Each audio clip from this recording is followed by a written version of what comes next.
Hey guys, tonight we're going to take a journey back in time, not to mighty battles or grand castles, but right into the very kitchens and dining halls of the Middle Ages. Close your eyes for a moment and picture it. You're walking through a smoky, bustling medieval town. The air is thick with the scent of wood smoke, unwashed bodies, and something else. Something that smells vaguely of stale cabbage and unidentifiable meat. You pass by a grimy store where a vendor is hawking what looks suspiciously like a blackened, lumpy sausage. You feel a sudden pang of hunger and then a wave of nausea, because you quickly realize that your modern, discerning palate and likely your stomach probably won't survive this trip. Seriously, what these folks considered a good meal might make your digestive system stage a full-scale revolt. So, before you get comfortable, take a moment to like the video and subscribe, but only if you genuinely enjoy what I do here. And if you're listening, drop a comment with your location and local time. It's always wild to see where everyone's tuning in from. Now dim the lights, maybe turn on a fan for that soft background hum, and let's ease into tonight's journey together. You find yourself standing in a rather cramped, dark dwelling, typical of a medieval peasant's home. The air is damp, and the only light comes from a small, sputtering fire in the hearth. The smell, you've quickly learned, is a constant companion. What immediately strikes you, if you were to peer into the humble larder, is the sheer, overwhelming presence of grain. It's everywhere. Sacks of it, sheaves of it, and the ever-present, sometimes slightly mouldy, loaves of bread. You see, for the vast majority of medieval society, especially the serfs and common folk, bread wasn't just part of the meal. It was the meal. It was the backbone, the filler, the utensil, and sometimes the only thing standing between you and gnawing hunger. Imagine your daily life revolving around the harvest. From dawn till dusk, you're toiling in the fields, your hands calloused, your back aching. And what fuels this relentless labor? Most likely, it's a coarse, dark loaf of bread, probably made from rye or barley, perhaps mixed with a bit of oats. This isn't your artisanal sourdough or fluffy white sliced bread. Oh no, this is heavy, dense, and often quite tough. It's designed to fill you up and stay with you, providing the slow release energy needed for a day of back-breaking work. It's often baked in communal ovens, a social ritual in itself, where everyone brings their dough and waits for their turn. This shared baking process was a huge part of community life, a place where gossip was exchanged and friendships forged, all centered around the creation of this vital foodstuff. One of the more fascinating and frankly a bit disturbing quirks of medieval bread was its occasional role beyond mere sustenance. You might find yourself eating a trencher. No, not a trencher bread, but a trencher, which was literally a thick slice of stale bread used as a plate. You'd pile your meager stew or vegetables onto it, letting the bread soak up the juices, and then, when you were done, you'd either eat the soggy trencher or, more often, give it to your dog or the poor. Talk about zero waste. It's an ingenious, if not entirely appetizing, solution to the lack of proper dinnerware. And historians still argue whether the primary reason for trenchers was truly economic saving on pottery, if it was a deliberate culinary choice to enhance the meal's flavors. The sheer volume of grain consumed was staggering. An average medieval person might consume several pounds of bread a day. Think about that for a second. That's a lot of carbs, even for someone doing intense manual labor. And while wheat was preferred, especially for the more affluent, it was often too expensive for the common person. So rye, barley, and oats became the staples, sometimes mixed with legumes like peas or beans to stretch the flour further. The quality of your bread was often a direct indicator of your social standing. The finer, whiter bread made from sifted wheat flour was reserved for the nobility and the clergy, a symbol of their elevated status. Your bread, my friend, is probably a dark, hearty, and somewhat gritty affair, full of bran and whatever other bits snuck in during the milling process. You might even find the occasional pebble or insect adding an unexpected crunch. Just a little extra protein, right? This focus on grain meant that agricultural failures like a bad harvest were utterly catastrophic.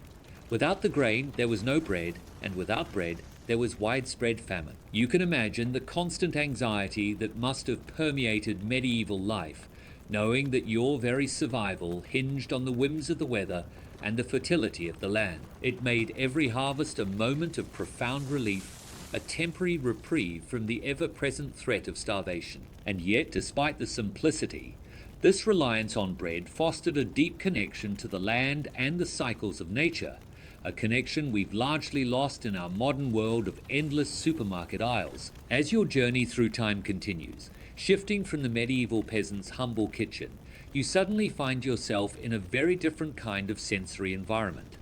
The world of medieval hygiene. Forget your daily showers and meticulously sanitized surfaces. In the Middle Ages, cleanliness, as you understand it, was a fundamentally different concept. Your first encounter with medieval personal care would likely be the daily wash-up basin and bowl. You'd quickly realize that full body immersion was a rarity, and a thorough scrub was far from the norm. Imagine waking up in a medieval dwelling, whether it's a bustling castle chamber or a simple peasant cottage. Your morning routine wouldn't involve a trip to a tiled bathroom. Instead, you'd perform what was considered a wash using a basin of water and a cloth, right there in your sleeping quarters. Picture a wooden basin, or perhaps a more ornate metal one for the wealthy, filled with water, often cold, drawn from a nearby well or river. You dip a piece of linen or wool cloth into the water and then wipe down your face, hands, and perhaps any other exposed areas. This was the extent of daily personal cleaning for most people. The water itself was a precious commodity, especially if it had to be heated, a laborious process involving a fire and heavy cauldrons. Therefore, water was used sparingly. It might be used for multiple people, or the same water might serve for several purposes before being discarded. Imagine rinsing your face in water that others have already used. It sounds less than refreshing, doesn't it? A mainstream historical fact is the widespread reliance on dry cleaning methods for personal freshness, even when water was available. This involved brushing off dirt, airing clothes, and changing outer garments less frequently than underlinens. While hands and face might get a daily wipe, the rest of the body often went days or even weeks without direct washing, relying on the absorbent properties of the innermost layer of clothing, the chemise or shirt, to draw away sweat and grime. Now, for a rather quirky tidbit about medieval washing habits. The practice of using scented waters and rose water for cleansing. While plain water was common, wealthier individuals might add fragrant herbs or rose petals to their washing water, or use pure rose water as a cleanser. This wasn't just for pleasant scent.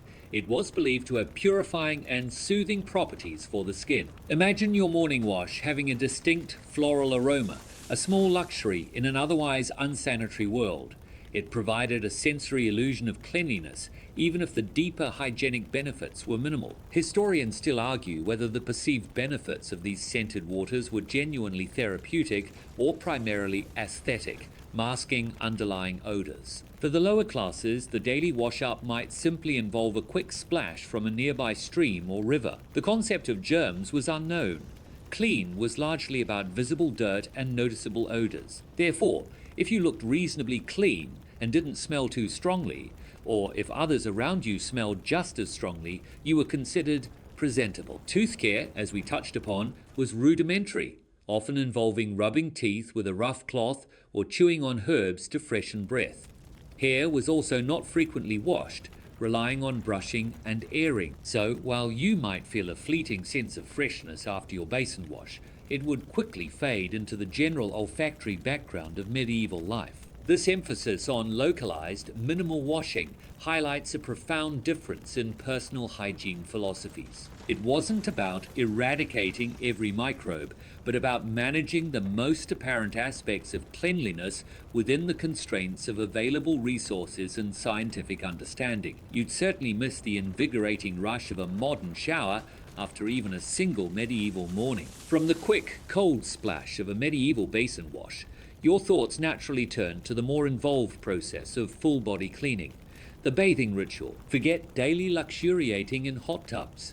In medieval times, a proper bath was an infrequent luxury, often a social event, and certainly not the private hygienic necessity you perceive it to be. You'd quickly realize that true immersion was a rare and often public affair. Imagine preparing for a bath. For the vast majority of common folk, a bath might happen a few times a year, perhaps seasonally or before major religious festivals. It would likely involve heating a large wooden tub, often a simple barrel cut in half, and then painstakingly filling it with buckets of water heated over a fire. This was a laborious process, not something done on a whim. The bath might even be taken in the main living area, not a separate private room. Imagine your family members or housemates going about their daily business while you soak in a tub in the corner. Privacy as you know it was simply not a concept. For the wealthy, while more frequent, baths were still far from daily. A noble might bathe once a week or perhaps once a month. Their tubs would be larger, sometimes lined with linen, and the water might be infused with fragrant herbs like lavender or chamomile or even wine, believed to have cleansing and soothing properties. This was less about scrubbing away grime and more about relaxation, refreshment, and sometimes even social engagement. A mainstream historical fact is the existence of public bathhouses throughout the medieval period, particularly in larger towns and cities. Inherited from Roman traditions, these establishments offered communal bathing facilities. While popular in some regions, like parts of Germany or Islamic Spain, their popularity waxed and waned, and they were often viewed with suspicion by the church due to associations with immorality. Imagine a bustling communal bathhouse where men and women might bathe separately or, controversially, even together in some instances, sharing a large tub. This was a significant social space, not just a place for hygiene. Now, for a rather quirky tidbit about medieval bathing, the practice of dry baths for travel. If a full water bath was impractical, particularly during long journeys or military campaigns, individuals might take a dry bath or airing. This involves stripping down, perhaps rubbing oneself with a rough cloth or scented herbs, and then allowing the air to circulate around the body to refresh and remove some surface grime. Imagine rubbing yourself down with a handful of rosemary and calling it a bath. It highlights the ingenuity driven by necessity, even if it sounds utterly insufficient to your modern ears. Historians still argue whether the concept of dry baths was primarily a pragmatic alternative, a symbolic act of purification, or if it genuinely offered a perceived sense of cleanliness in the absence of water. The water itself was rarely pristine.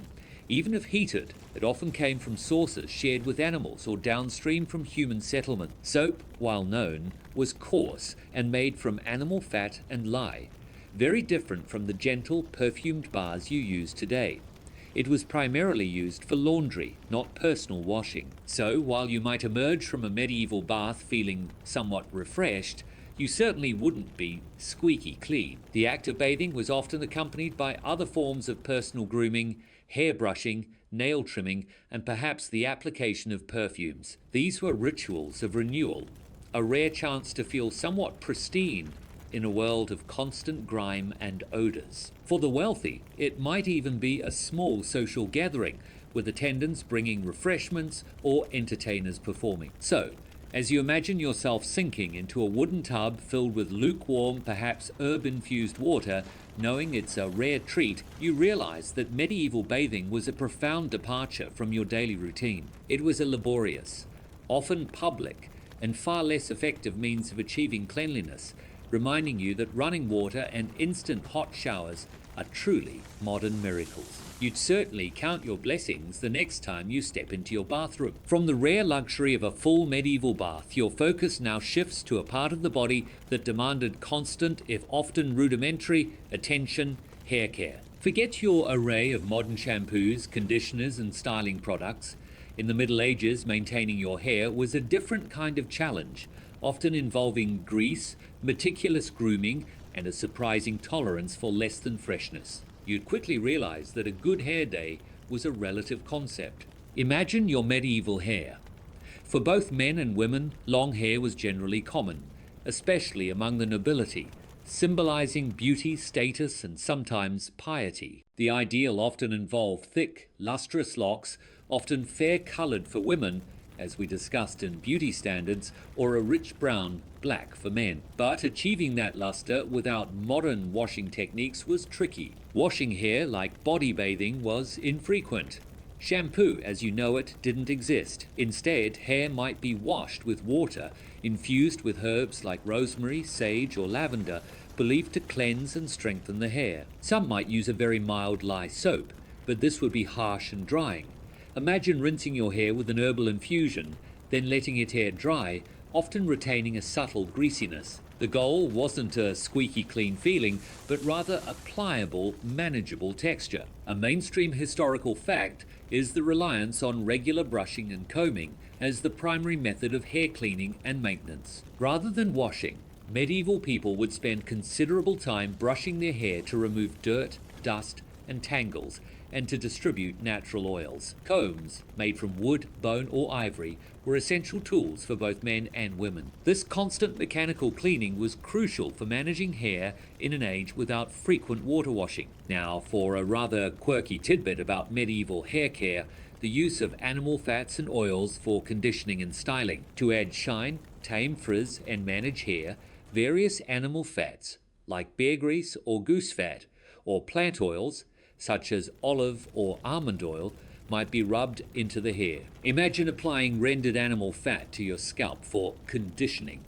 It sounds rather unsavory, doesn't it? While providing a certain luster, it also contributed to the hair's greasiness and often attracted dust and odors. Historians still argue whether the primary purpose of these animal fats was purely cosmetic, for shine, or if they served a practical purpose in protecting the hair and scalp from harsh elements. Head lice and fleas were a constant, pervasive problem, affecting all social classes due to crowded living conditions and infrequent washing. Various remedies were attempted, from applying strong herbal infusions, like wormwood or hellebore, to the scalp, to meticulous combing with fine-toothed combs designed to trap the parasites. It was a never-ending battle. Hairstyling for women, particularly noble women, often involved elaborate braiding, then covering the hair with veils, wimples, or complex headdresses like the henna, as we've explored. For men, styles varied from long and flowing to shorter, practical cuts, sometimes with bangs.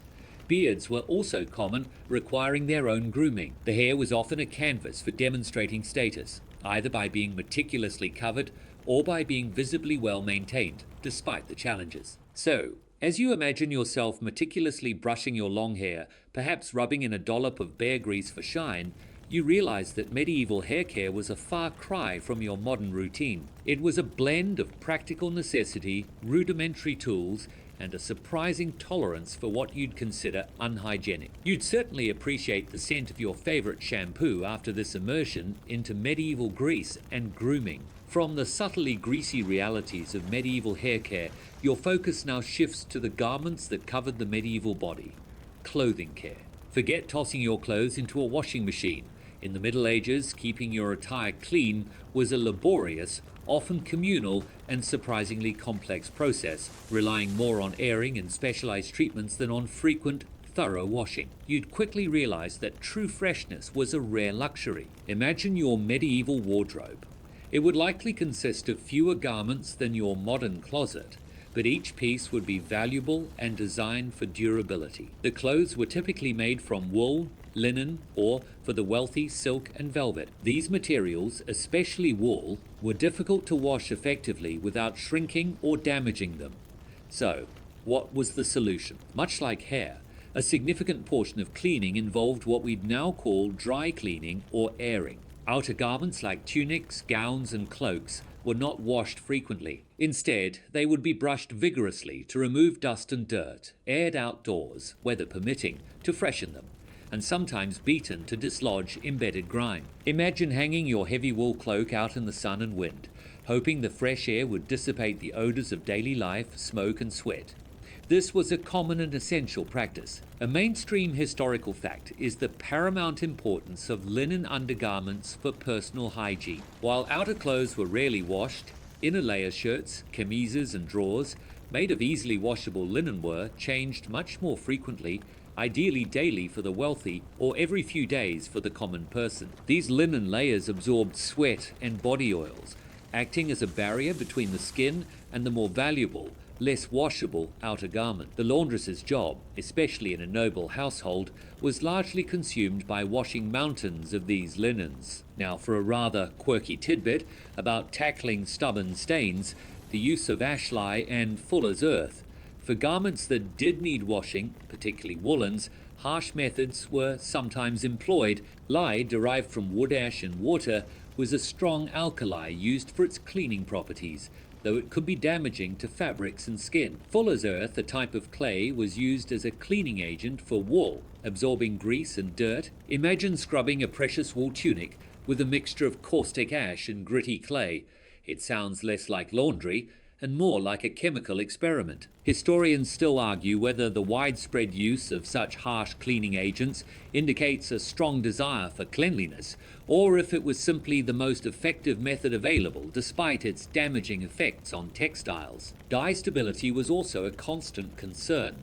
Many natural dyes were not fast, meaning frequent washing could cause colors to fade or bleed. This provided another incentive to wash outer garments as infrequently as possible, relying on the underlayers to bear the brunt of daily grime. The laundering process itself was arduous. Clothes would be beaten, scrubbed, rinsed in rivers or large tubs, and then laid out to dry. There were no spin cycles or tumble dryers. Drying clothes could take days, especially in damp or cold weather. For the common folk, this often meant communal washing at a river or stream, a social event as much as a chore. So, as you imagine brushing down your dusty outer tunic or scrubbing a linen chemise with harsh lye by hand, you realize that medieval clothing care was a world away from your effortless laundry routine. It was a laborious, chemical-laden, and often communal task, where true cleanliness was a constant battle, and the scent of freshly washed was a very different aroma from your modern detergents. You'd certainly appreciate your washing machine and dry cleaner after this immersion. From the laborious process of caring for medieval clothes, your journey through medieval hygiene now leads you to a topic that, for modern sensibilities, might cause the greatest discomfort: public latrines. Forget discrete, individually cubicle-D restrooms with flush toilets. In the Middle Ages, facilities for human waste disposal were often communal, rudimentary, and frankly, deeply unsanitary. You'd quickly realize that finding a truly private and clean place to relieve yourself was a significant challenge. Imagine needing to use a public latrine in a medieval town or castle. For common folk in towns, these might be simple wooden privies built over a cesspit or a ditch. In more developed urban areas, some towns had communal latrines, which were essentially long benches with holes cut into them, often without partitions, built over a flowing river or a common drain. Picture rows of people sitting side by side, conducting their business in full view and earshot of others. It sounds incredibly lacking in privacy, doesn't it? And the smell?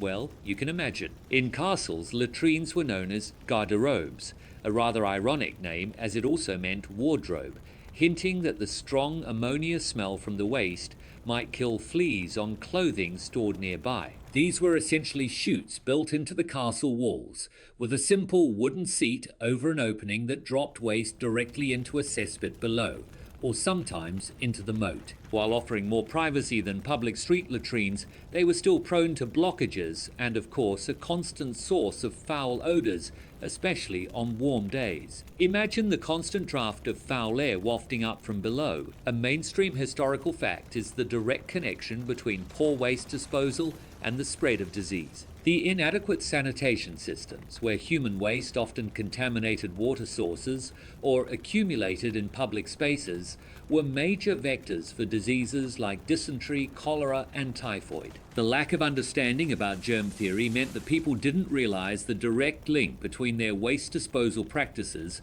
and the deadly epidemics that swept through medieval population. Now, for a rather quirky tidbit about latrine design. The medieval solution to toilet paper.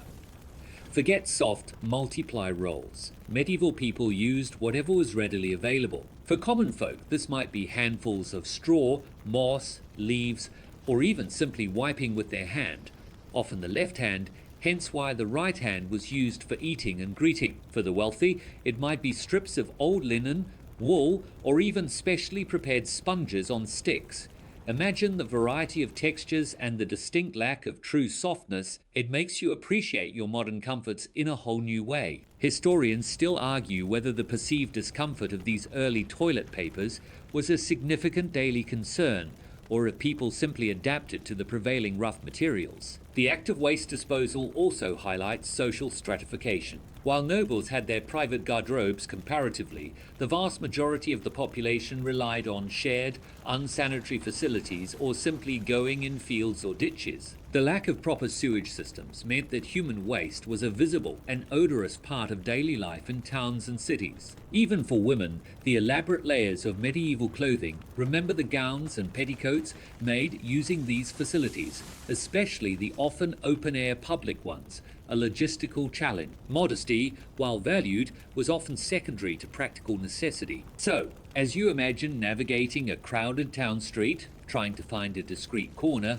or braving the communal experience of a public latrine, you realize that medieval waste disposal was a constant, unpleasant reality. It was a world where basic bodily functions were far from private or hygienic, and the pervasive smells would be a constant, unwelcome companion. You'd certainly appreciate your quiet, modern toilet and plentiful toilet paper after this rather grim historical immersion. It's Tuesday, July 1, 2025, and Vietnam seems a world away from these unglamorous realities of medieval latrines. Your journey through medieval hygiene now leads you to an equally pervasive and often more visible issue: waste disposal. Forget neatly sorted recycling bins and weekly trash collection.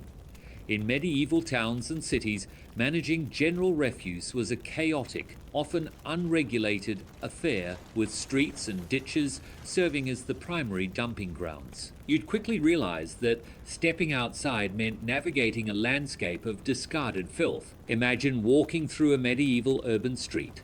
The smell is a constant, overwhelming presence. Alongside the mud and animal droppings, you'd find a shocking array of discarded refuse: food scraps, animal entrails from butcher shops, ash from countless fires, broken pottery, and general household rubbish would be routinely tossed directly into the street or into open gutters and ditches that ran down the middle. There were no designated trash cans, no municipal waste services. Every householder was largely responsible for their own disposal, and out of sight, out of mind often meant into the street. This accumulation of organic waste, combined with human and animal excrement, created a putrid, festering environment, especially in warmer weather. It was a literal breeding ground for disease. Imagine the sight of mounds of decaying garbage, attracting flies and rats right outside your doorstep.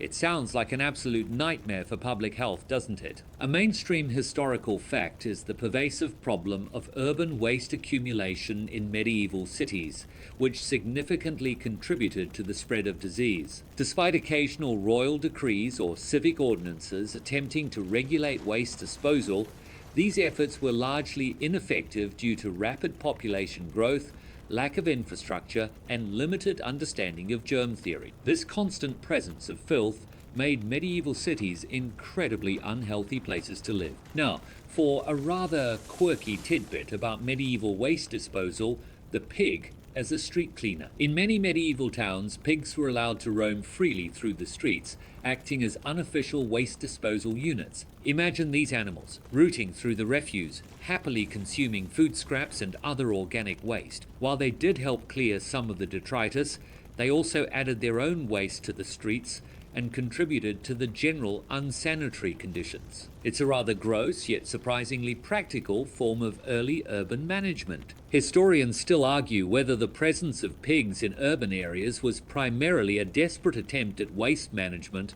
a source of cheap food, or simply an accepted consequence of a lack of effective civic infrastructure. Beyond the streets, rivers and streams that flowed through or near towns often served as open sewers, carrying away waste but also contaminating downstream water sources, which, remember, people often drank from. Ditches and moats around castles and towns also became stagnant receptacles for all manner of refuse, turning them into foul-smelling cesspools. The impact on air quality was profound. The stench of decaying organic matter, animal waste, and general sewage would be a constant, overpowering odor, a backdrop to daily life. This miasma, or bad air, was often believed to be the cause of disease, even though the true culprits, bacteria, viruses, were unseen and unknown. So, as you imagine navigating a medieval street, carefully stepping over piles of refuse and trying to breathe through the pervasive stench, you realize that waste management was a constant losing battle. It was a world where urban living meant a constant confrontation with filth, a stark reminder of the massive improvements in modern public sanitation. You'd certainly appreciate your weekly trash pickup in Vietnam after this, knowing it keeps your city much cleaner. From the malodorous streets of medieval towns, your journey through medieval hygiene now brings you to a more personal yet equally pervasive problem: pest control. Forget your modern insecticides and exterminators. In the Middle Ages, the battle against fleas, lice, and rats was a constant losing war, deeply impacting health, comfort, and the spread of disease. You'd quickly realize that sharing your living space with unwelcome critters was an inescapable reality. Imagine a typical medieval dwelling, whether it's a grand castle or a humble cottage.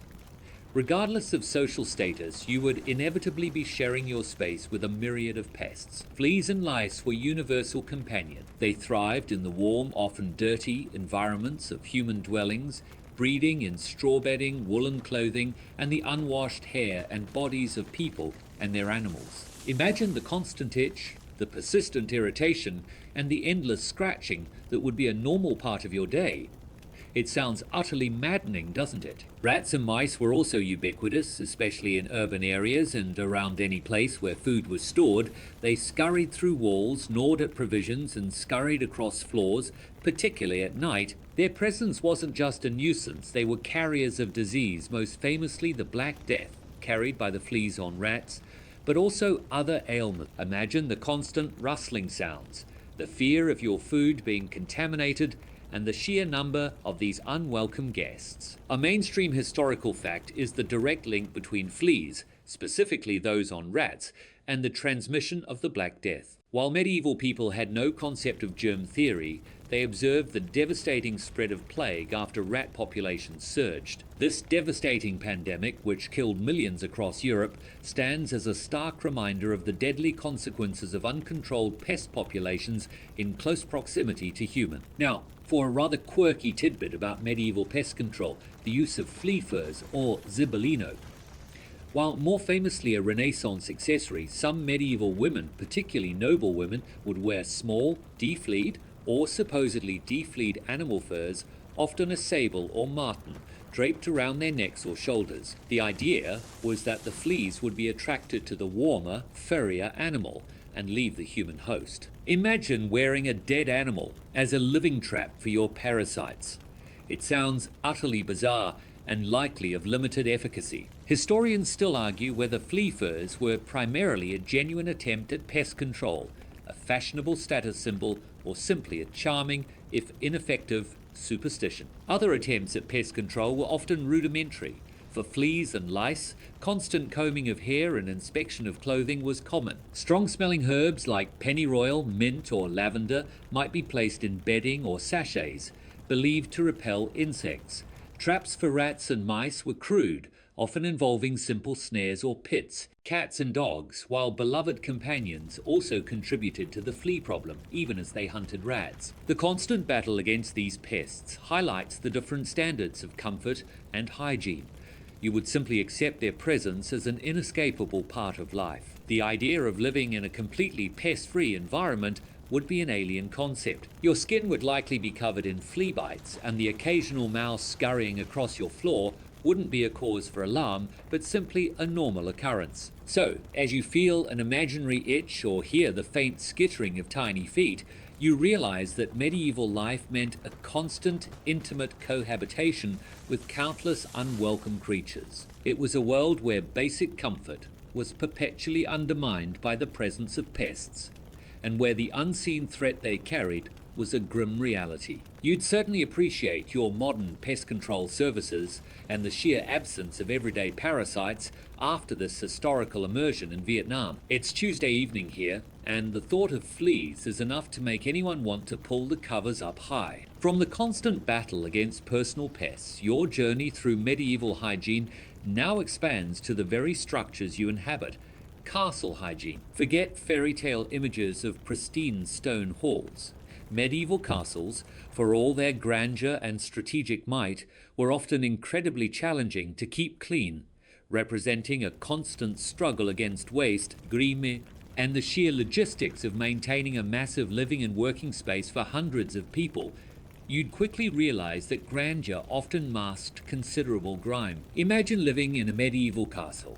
These colossal structures, built for defense and display, were not designed with modern plumbing or waste disposal in mind. Hundreds, sometimes thousands of people, nobles, knights, servants, soldiers, stable hands, and their accompanying animals, lived and worked within its walls. All of them generated waste, and managing it was a monumental task. The pervasive smell would be a constant companion, a mix of wood smoke, damp stone, cooking odors, animal waste from the stables and courtyards, and lingering human excrement from inadequate latrines. The main hall, often a bustling hub of activity, would be a particular challenge. Leftover food scraps, bones, and general refuse from meals were often simply thrown onto the floor, which was typically covered with fresh rushes and herbs. While these strewing herbs provided a pleasant initial scent, they quickly became a breeding ground for fleas and vermin as they mixed with spilled food and animal droppings. Imagine a thick, decomposing carpet underfoot,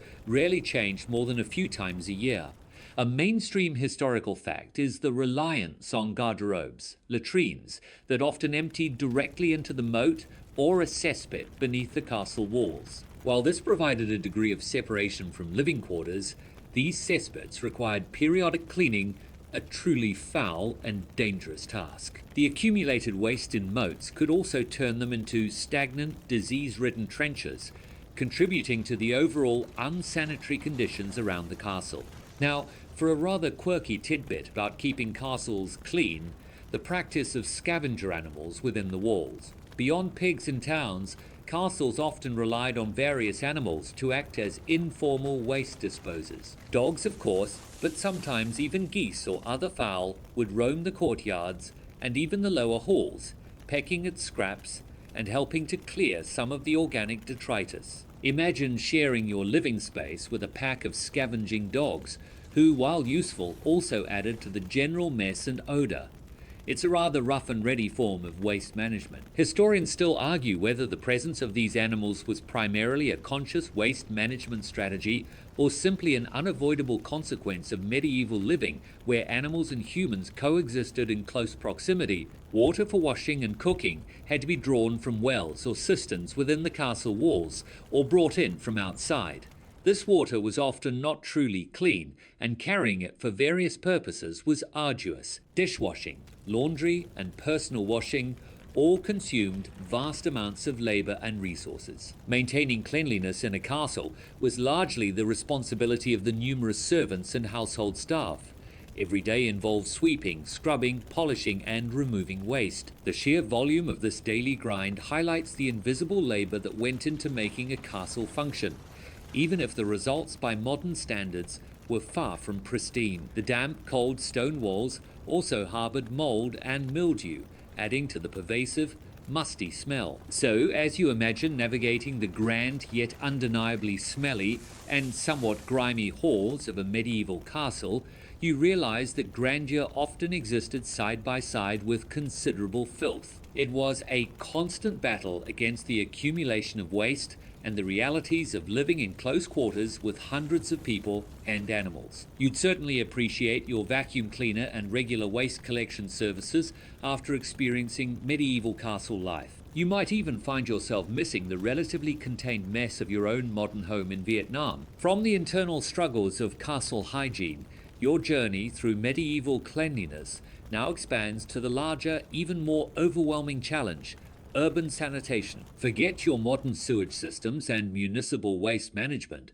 Medieval towns and cities were incredibly dense, rapidly growing environments where public health was an afterthought, often leading to massive outbreaks of disease. You'd quickly realize that city living was often a profound health hazard. Imagine the sheer density of a medieval city. People flocked from the countryside, drawn by economic opportunity, leading to overcrowded conditions within limited walled spaces. Houses were built close together, often with multiple stories, creating narrow, dark and airless streets. And within these cramped confines, thousands upon thousands of people lived, worked, and of course, produced waste. The primary problem was the lack of effective sewage and waste disposal systems. As we discussed, household waste and human excrement were routinely thrown into the streets, into open gutters or into cesspits. Animals, including pigs and stray dogs, roamed freely, adding to the filth and spreading disease. Rain, when it came, might wash some of the waste into rivers, but often simply churned the streets into a foul-smelling, disease-ridden mud. Imagine the sheer stench of an entire city, a constant, overpowering miasma of decay and human waste, especially in summer. A mainstream historical fact is the direct causal link between unsanitary urban conditions and devastating epidemics like the Black Death, cholera, and typhoid. The contaminated water sources, the accumulation of putrid waste, and the dense populations created ideal conditions for pathogens to thrive and spread rapidly through entire communities, leading to incredibly high mortality rates. Medieval cities were, in essence, giant incubators for disease. Now, for a rather quirky tidbit about medieval urban sanitation, the presence of rakers or gong farmers. While most waste was haphazardly disposed of, some towns did employ individuals, often low-status laborers, specifically to clear away accumulating refuse from the streets or to empty cesspits. Imagine having a job where your sole purpose is to shovel human waste and rotting garbage. It was a vile, thankless task, often performed at night. It highlights the desperate, yet often inadequate, attempts by authorities to manage the overwhelming problem of urban filth. Historians still argue whether these early attempts at waste collection had a significant impact on public health, or if they were merely symbolic gestures in the face of overwhelming unsanitary conditions. Water sources were a constant concern.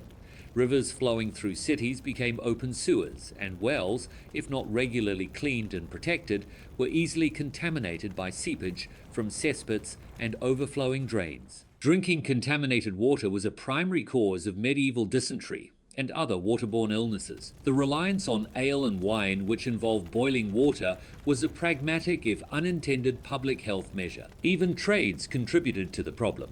Tanners, dyers, and butchers often discharged their waste products directly into rivers or streets, adding to the pollution. The air, thick with smoke from countless fires and the pervasive stench of decay, was heavy and unhealthy. So, as you imagine navigating the narrow, filthy, and intensely malodorous streets of a medieval city, stepping over refuse and trying to breathe through the overwhelming stench, you realize that urban living in this era was a constant assault on the senses and a profound threat to health. It was a world where basic sanitation was virtually non-existent, and the very act of living in a city was an exercise in resilience against unseen dangers. You'd certainly appreciate the clean streets and efficient waste disposal services of Hanoi or Ho Chi Minh City after this historical immersion.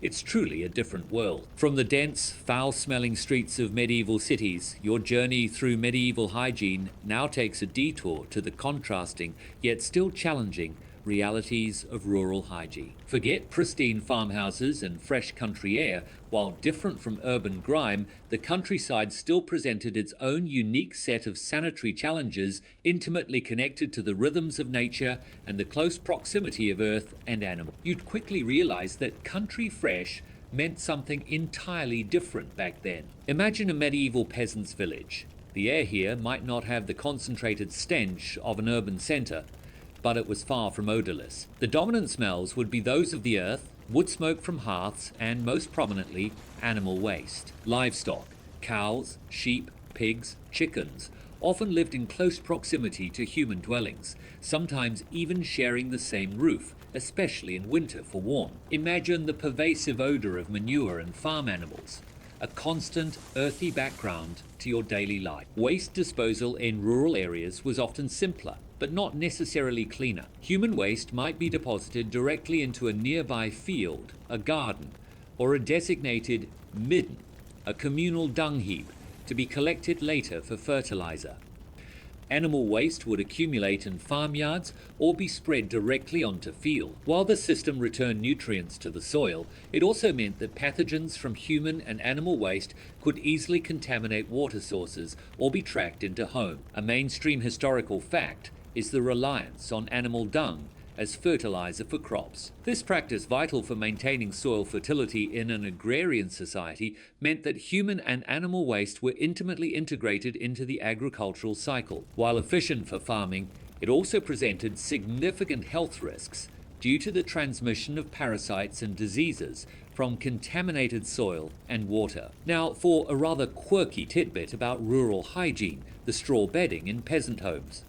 For many common folk, beds were simply sacks stuffed with straw or rushes, laid on the floor or a simple frame. While occasionally refreshed, this bedding was rarely cleaned thoroughly and became a haven for fleas, lice, and other pests, as well as accumulating dust and grime. Imagine sleeping on a literal bed of bugs and detritus, constantly shedding bits of straw. It sounds incredibly uncomfortable and unhygienic, doesn't it? Historians still argue whether the perceived discomfort of straw bedding was truly severe, or if people simply adapted to it as a normal part of rural life, similar to camping today. Water sources were typically local wells, springs, or rivers. While often cleaner than urban sources, they were still vulnerable to contamination from surface runoff containing animal waste or upstream human activity. Drinking unboiled water carried a constant risk of waterborne illnesses. The practicality of boiling water for cooking or brewing ale inadvertently made these beverages safer. Personal hygiene, as discussed, remained rudimentary. Full baths were rare, and daily washes were localized. The clothes, often woolen, absorbed sweat and odors and were infrequently washed. The lack of proper ventilation in small, tightly packed cottages could also lead to stale, unhealthy air. The close proximity to nature meant different forms of cleanliness. The open air and sunlight might dry out waste more quickly than in a cramped city, but the omnipresence of farm animals and the lack of sealed environments meant a different kind of dirt. Flies would be common, attracted to animal waste, and pests like rats and mice would still be present, drawn to stored grains and food. So, as you imagine yourself living amidst the earthy smells of a medieval village, surrounded by livestock and sleeping on a straw bed, you realize that rural hygiene, while lacking the concentrated filth of cities, had its own pervasive challenges. It was a life intimately connected to the cycles of the land and its creatures, often at the expense of what you'd consider basic sanitation. You'd certainly appreciate your modern mattress and the clean separation of your home from any livestock in Vietnam after this. From the earthy realities of rural hygiene, your journey through medieval cleanliness now takes a chilling turn. Medical hygiene. Forget sterile environments, antiseptic washes, and meticulously gloved surgeons. In the Middle Ages, medical practices were profoundly unhygienic by modern standards, contributing directly to infection, pain, and often death. You'd quickly realize that a visit to a medieval healer could be as dangerous as the illness itself. Imagine a medieval operating theatre, which might simply be a dimly lit room in a monastery, a baron's hall, or even a battlefield tent. The concept of germ theory was entirely unknown. Doctors, barber-surgeons, and apothecaries had no idea that invisible microbes caused infection. Therefore, surgical instruments were rarely sterilized, if at all. Imagine a surgeon using a knife that had just been used on another patient, or even wiped on a dirty rag to perform an incision on you. The thought alone is enough to make you queasy. Wounds, whether from battle, accident, or surgery, were often treated with poultices made from herbs, cobwebs, or even less savory substances, sometimes packed into the wound itself. While some herbs might have had mild antiseptic properties, many would simply introduce more bacteria, leading to raging infections that quickly turned gangrenous. Imagine a wound festering, turning black and smelling putrid, with no antibiotics to halt the spread of infection. A mainstream historical fact is the incredibly high mortality rate from infection following injuries or surgical procedures. A simple cut could turn deadly, and even successful surgeries might lead to fatal complications within days due to sepsis. Amputations, for instance, were often performed to save a life, but the subsequent infection frequently killed the patient anyway. This underscores the brutal reality that the biggest killer was often not the initial trauma, but the invisible enemy of bacteria. Now, for a rather quirky tidbit about medieval medical practices: the widespread use of leeches for bloodletting. This was one of the most common treatments for almost any ailment, based on the humoral theory that illness resulted from an imbalance of the body's fluids. Leeches, though perhaps less overtly horrifying than unsterilized knives, were often applied to draw bad blood. Imagine having slimy, wriggling leeches attached to your skin, feeding on your blood in the name of a cure. It's a rather squirm-inducing image, but a standard medical procedure. Historians still argue whether bloodletting by leeches or venesection was genuinely based on any observed physiological effect, or if it was primarily a ritualistic practice rooted in ancient, misunderstood medical theories. Dressings for wounds were often made from unsterilized linen or wool, further introducing contaminants. Hands were rarely washed thoroughly between patients or procedures. The tools themselves, whether lances for bloodletting, bone saws for amputations, or crude surgical knives, would be reused and perhaps only wiped clean, not disinfected. The general environment of medical practice was also unsanitary. Patients might lie on straw beds in crowded rooms, sharing air with others suffering from highly contagious diseases. Waste from treatments, including blood and excised tissue, would be disposed of haphazardly, contributing to the spread of illness within the healing space itself. So, as you imagine yourself on a medieval operating table, surrounded by unwashed hands and unsterilized tools, facing a procedure that might leave you worse off than before, you realize that medical care was a terrifying gamble. It was a world where the very act of seeking a cure could introduce new and deadly threats. You'd certainly appreciate your clean hospitals, your sterile instruments, and the miraculous power of antibiotics after this chilling historical immersion. The thought of a modern medical clinic in Vietnam, with its strict hygiene protocols, would feel like a beacon of safety. From the grim realities of medieval medical hygiene, your journey through medieval cleanliness now turns to the very source of life itself: water sources. Forget your purified piped water delivered directly to your tap. In the Middle Ages, obtaining water was a laborious process, and its quality was often dubious, representing a constant threat of contamination. You'd quickly realize that every drink of water was a gamble with your health. Imagine needing water for drinking, cooking, or washing. Your primary sources would be local wells, rivers, or natural springs. For most rural communities, a communal well or a nearby stream would be the lifeline. Picture villagers, men and women, often children too, making daily trips to these sources, carrying heavy wooden buckets or earthenware jugs back to their home. This wasn't just about getting water. It was a significant chore, consuming considerable time and physical effort. In towns and cities, the situation was often worse. While some larger towns might have rudimentary systems of wooden pipes or aqueducts bringing water from a distant source, many still relied on public wells or the same rivers that also served as open sewers. Imagine drawing your drinking water from a well that might be downstream from a latrine, or from a river where tanners and butchers were dumping their waste.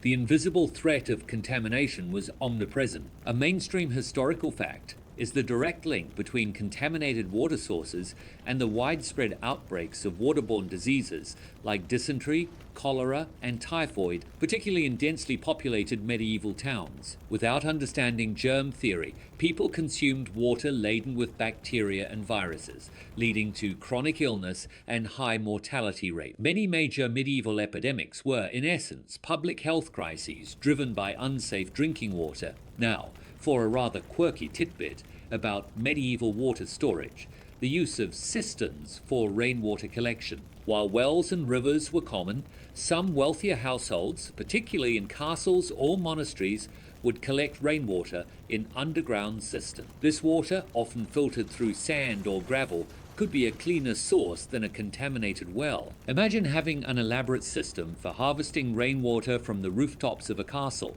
then storing it deep underground, a testament to the ingenuity required to find clean water. Historians still argue whether cistern water was significantly safer than well water, or if it was simply a more convenient, localized source, still prone to contamination if not properly maintained. The purity of the water was largely unknown.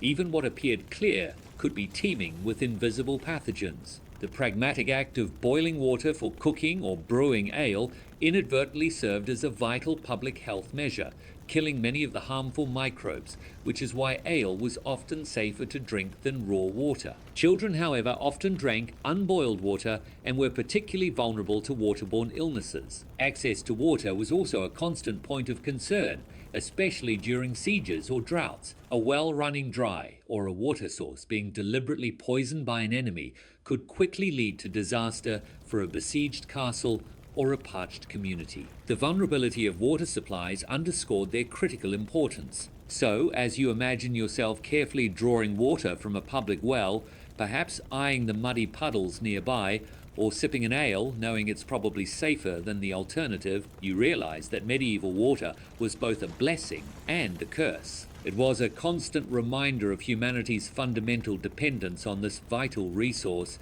and the terrifying risks that came with its consumption. You'd certainly appreciate your filtered tap water and the endless supply of bottled water available in Vietnam after this. The simple act of turning on a faucet would feel like an absolute miracle. From the precarious nature of medieval water sources, your journey through medieval hygiene now leads you to a fascinating, if ultimately ineffective, attempt to manage the overwhelming sensory assault of the era: masks and scents. Forget medical-grade respirators or subtle deodorants.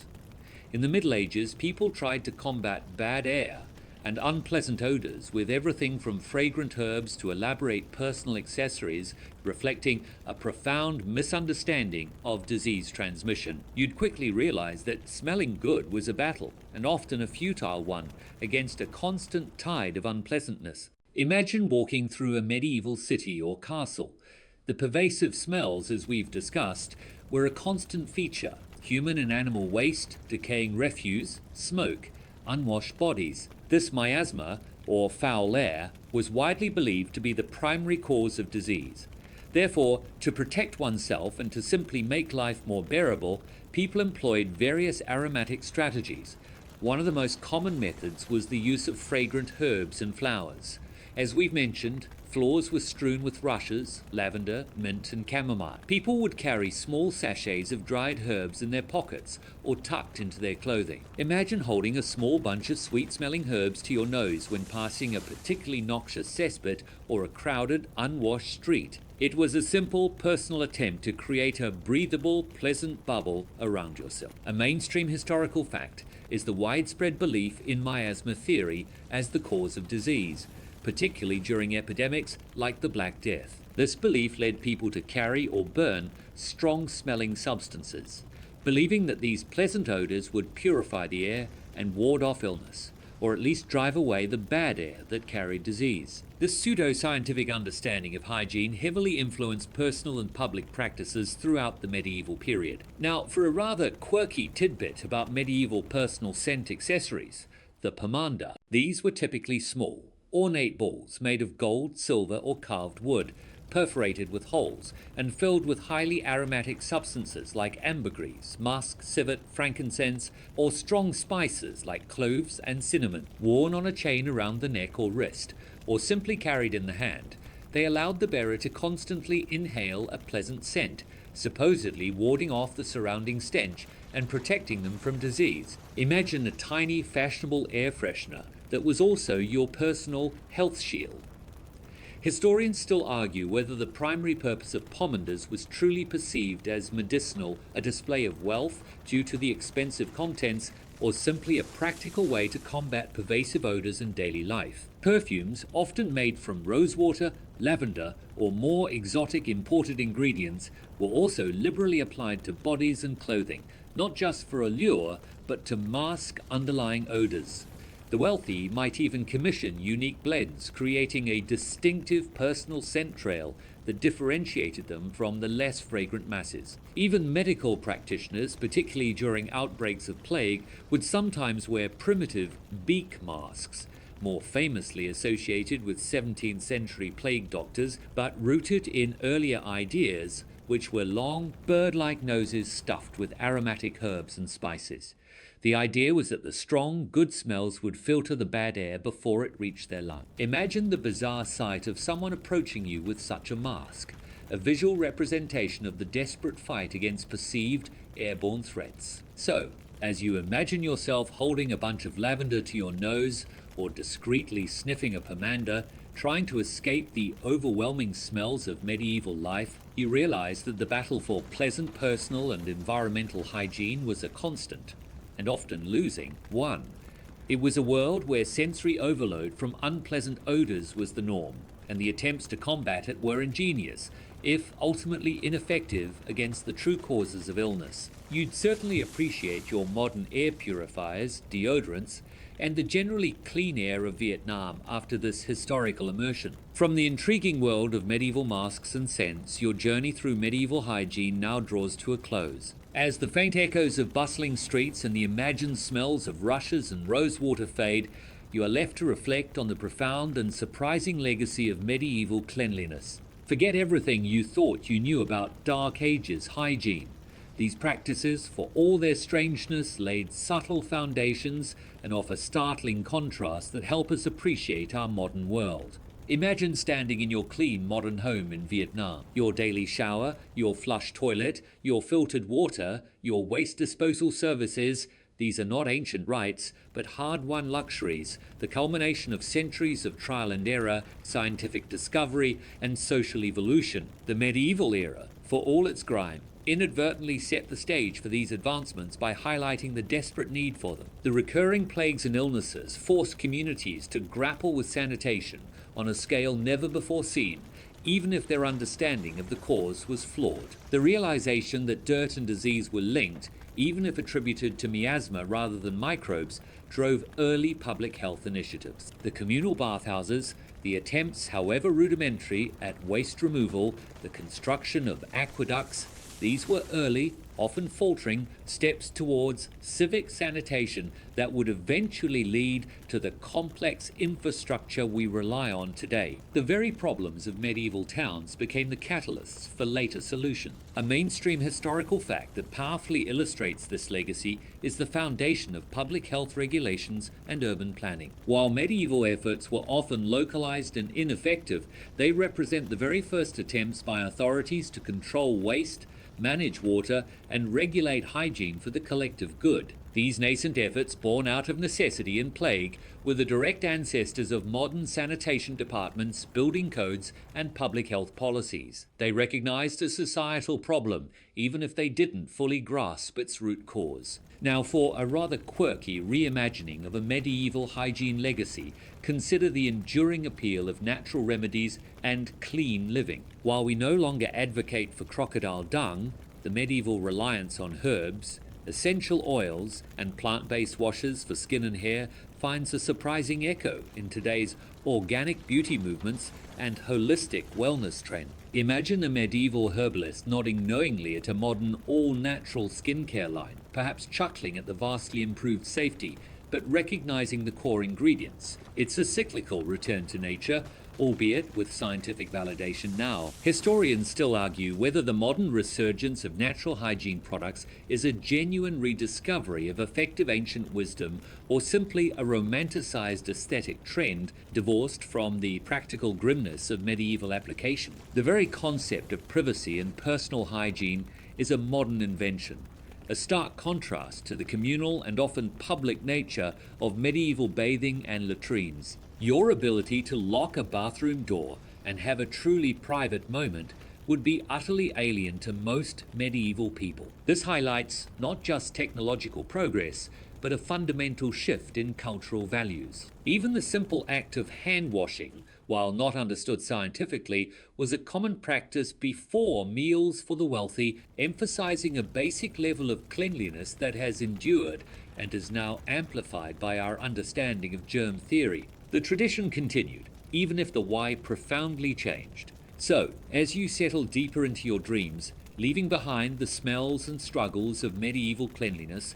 you're left with a profound appreciation for the silent, invisible battles that were fought and eventually won over centuries. Your comfortable, healthy and clean life in Vietnam today is a testament to the hard-won lessons of the past. The echoes of those medieval struggles, from the common ditch to the grand castle, ultimately paved the way for the standards of hygiene you now take for granted. Sweet dreams.